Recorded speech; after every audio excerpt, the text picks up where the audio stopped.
Yang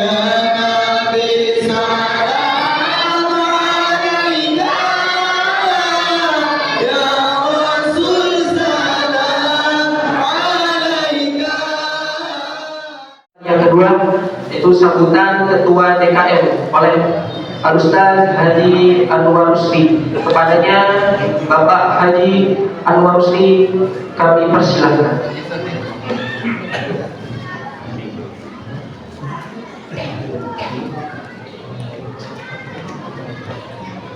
Assalamualaikum warahmatullahi wabarakatuh.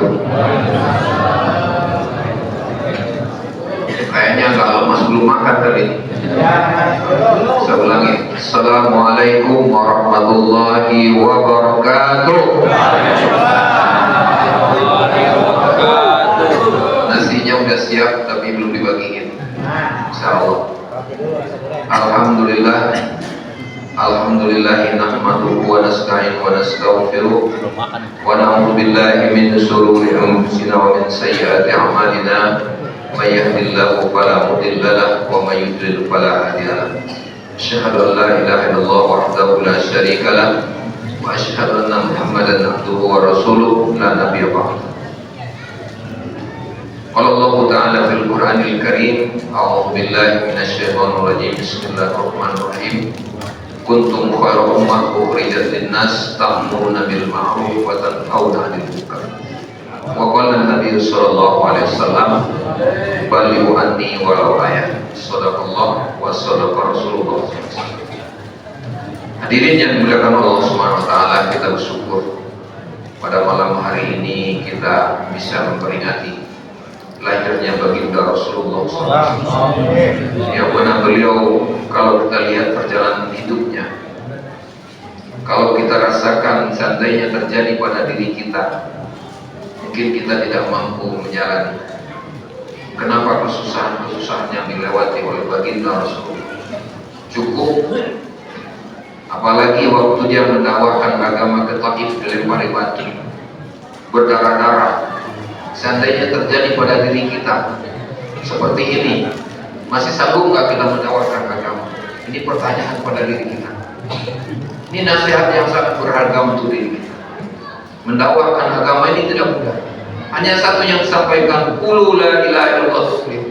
Ucapkan kalimat la ilaha illallah, kau akan sukses. Hanya 13 tahun disampaikan ini, Nabi mau dibunuh. Ini suatu sejarah yang tidak bisa kita lupakan di dalam kehidupan Rasul. Seandainya terjadi di dalam kehidupan kita juga, kita mungkin tidak mampu untuk menjalani seperti baginda Rasulullah. Tetapi beliau tetap sabar, tetap memuliakan walaupun dia mau dibunuh, mau dilemparin batu. Sekarang kita dakwah tidak dilemparin batu, tapi dilemparin makanan. Kalau dulu Rasulullah lempar batu, kita dilemparin makanan, di mana-mana makanan banyak. Karena dakwah sekarang sudah banyak yang terima. Kalau dulu awal-awal dulu katanya juga banyak orang yang mendakwahkan agama itu diinjak kakinya pakai kursi, dibawa ke polisi, didudukin pakai kursi, Pak. Tapi sekarang alhamdulillah dengan dakwah sekarang ini, inilah pentingnya dakwah. Orang lupa kepada dakwah. Kenapa dakwah ini yang bisa merubah umat? Satu-satunya jalan dalam kehidupan ini hanya dakwah saja yang bisa merubah. Kita harus mimpi, Pak. Kenapa saya tawarkan dakwah ini? Semua orang tidak siap, Pak. Harus korban diri, harta, waktu. Ini kalau dakwah, mendakwahkan agama ini harus kita korbankan diri kita, harta kita, waktu kita. Bahkan kalau bisa diri kita korbankan, dia tidak mati. Jadi makanya di dalam Al-Quran dikatakan, janganlah kamu sangka mati orang yang mendakwahkan agama, orang yang bicara di jalan Allah, tapi dia hidup di sisi Allah, senantiasa mendapat rezeki dari Allah. Ini kehebatan dakwah. Orang sudah melupakan hak dakwah ini. Orang yang tahu hanya syahadat, sholat, puasa, zakat, haji. Tapi dakwah orang tidak pernah pikirkan. Sudah dilupakan umat. Kenapa dakwah ini penting, Pak? Ini yang bisa merubah. Saya belum lama ini saya cerita sedikit, Pak. Mungkin Bapak kenal dengan anak pang yang mukanya dicoret-coret. tahu nggak ada harganya di depan orang. Tapi setelah ikut dengan usaha dakwah, sekarang bisa dakwah ke seluruh dunia. Ini kehebatan dakwah. Jadi saya sampaikan ini supaya Bapak ini tahu pentingnya dakwah dalam kehidupan ini bisa tinggalkan. Jadi dakwah inilah yang bisa merubah manusia dari jahil menjadi orang yang baik. Contohnya Rasulullah 13 tahun menyampaikan dakwah, kemudian 10 tahun di Madinah, bisa berubah 2/3 dunia ini berubah asbab dakwah. Dengan rombongan yang dikirim kemana-mana oleh Rasulullah 124.000, ya 124.000 waktu haji wada dikirim ke seluruh dunia, hanya 10.000 saja yang meninggal Mekah Madinah. Sehingga saya pernah ziarah satu kubur di daerah Barus, namanya Syekh Mahmud bin Abdurrahman bin, lupa saya ujungnya tuh, tapi kalau nggak salah sahabat itu, hubungannya dengan sahabat. Syekh Mahmud bin Abdurrahman bin Mu'adz bin Jabal. Jadi Syekh Mahmud bin Abdurrahman bin Mu'adz bin Jabal itu 1.000 tangga naik ke atas, Pak. Kalau Bapak naik mungkin udah nggak kuat. Sekarang saya juga kemarin lumayan juga saya rasakan. Ini di Barus, Pak, tempatnya di Sumatera. Jadi banyak seluruh dunia ini. Bahkan Abu Ayyub juga di Turki, meninggalnya di Turki. Jadi lebih dari 100.000 ke seluruh dunia ini. Itulah asbabnya agama ini bisa berkembang. Tanpa adanya dakwah, rusak. Apa kenapa 4 macam yang harus dihidupkan di masjid, Pak? Dakwah ilallah, ta'lim wa ta'lum, zikir, ibadah, khidmat.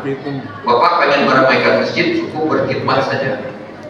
Kalau setiap orang datang ke masjid dikasih duit, Pak, pasti ramai masjidnya. Dikasih makan juga ramai masjidnya. Itu khidmat, melayani umat.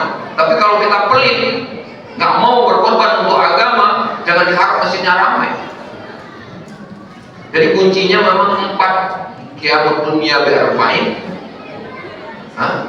bisa qatil aunia bi'adil umarah, bi'ilm ulama, bisa bidu'ail fuqara. Jadi 4 ini.